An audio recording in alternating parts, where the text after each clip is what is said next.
Bonjour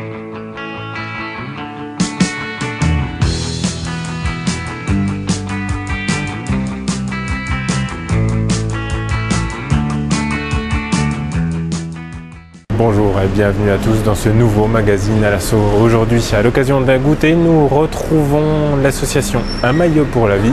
Alors, explication tout de suite de Séverine Tissini. En septembre 2000, donc on fête cette année les 10 ans.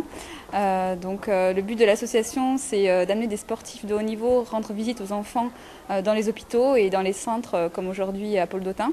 Et le but, faire passer une petite après-midi récréative, leur apporter des petits cadeaux. Aujourd'hui, on a pu, grâce à nos partenaires financiers, des lecteurs DVD qu'on a amenés aux enfants. Le but, c'est de faire ça dans tous les hôpitaux de toute la France, toute l'année, et d'essayer de redonner le sourire aux enfants malades. Bon, à Toulouse, puisqu'aujourd'hui c'était à Toulouse, généralement c'est des joueurs du Stade Toulousain, avec Fabien Pelouse, bien entendu, puisque c'est lui le premier parrain de l'association, des joueurs du TFC, avec André-Pierre Gignac, Daniel Congré, Fofana, et puis bien d'autres qui soutiennent l'association, le handball, les spacers, les colombiers, enfin tous les sports régionaux, qui se mobilisent pour la bonne cause. Oui, on n'a pas à se plaindre parce que généralement il y a plus d'une quinzaine de sportifs qui se déplacent. Bon, après ça dépend bien sûr des entraînements, etc. Mais il y a toujours une belle mobilisation pour l'association. Le déroulement de l'après-midi se déroule en deux parties. La première, c'est une animation collective où on fait des petits jeux. On essaie de mettre en scène les sportifs et les enfants ensemble pour qu'il y ait une espèce d'osmose qui se crée dans la salle. Et généralement, ça dure 1 heure, 1 heure et demie. Et la deuxième partie, en fait, c'est on va voir les enfants dans les chambres qui n'ont pas pu se déplacer pour leur amener un petit cadeau et puis profiter de la présence des sportifs pour faire des dédicaces et des photos et discuter un petit peu avec eux. Les sportifs réagissent très bien puisque, je sais pas, tous nous disent, quand on vient, on relativise les choses, les blessures à côté, c'est rien. Donc généralement, ils sont venus une fois et après on les a, certains on les a depuis le début, depuis 10 ans. Donc ils réagissent très bien par rapport à ça puisque quand tu vois le sourire des enfants dès leur arrivée, je pense que c'est leur plus belle récompense de venir à l'association les rencontrer, quoi.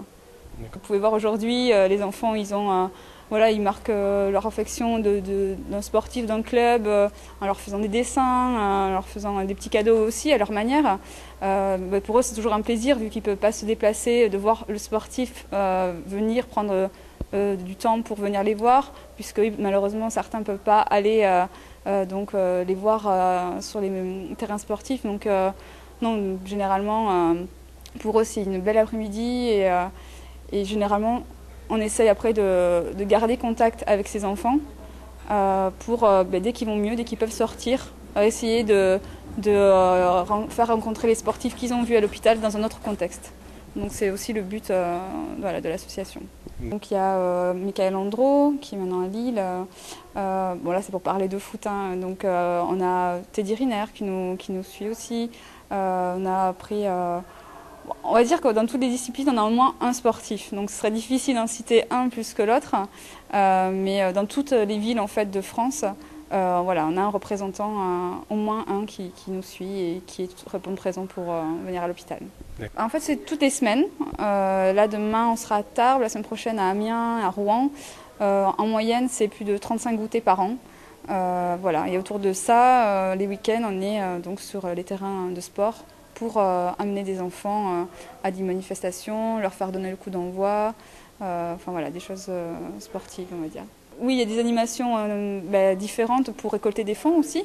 Là, les balles de pompiers, chaque année, organisent une tombola. Et bien évidemment, les sous servent au financement des goûters et aux réalisations des rêves. Et bien sûr, il y a plein de choses comme ça qui se font, des tournois, des soirées étudiantes. Il y a plein de manifestations diverses. C'est pour ça qu'on est un peu partout dans différents secteurs, en fait. Voilà, c'était Un maillot pour la vie, à savoir que cette association fêtera ses 10 ans le 30 novembre prochain à Toulouse. Pour ma part, je vous donne rendez-vous la semaine prochaine pour une prochaine émission. Au revoir.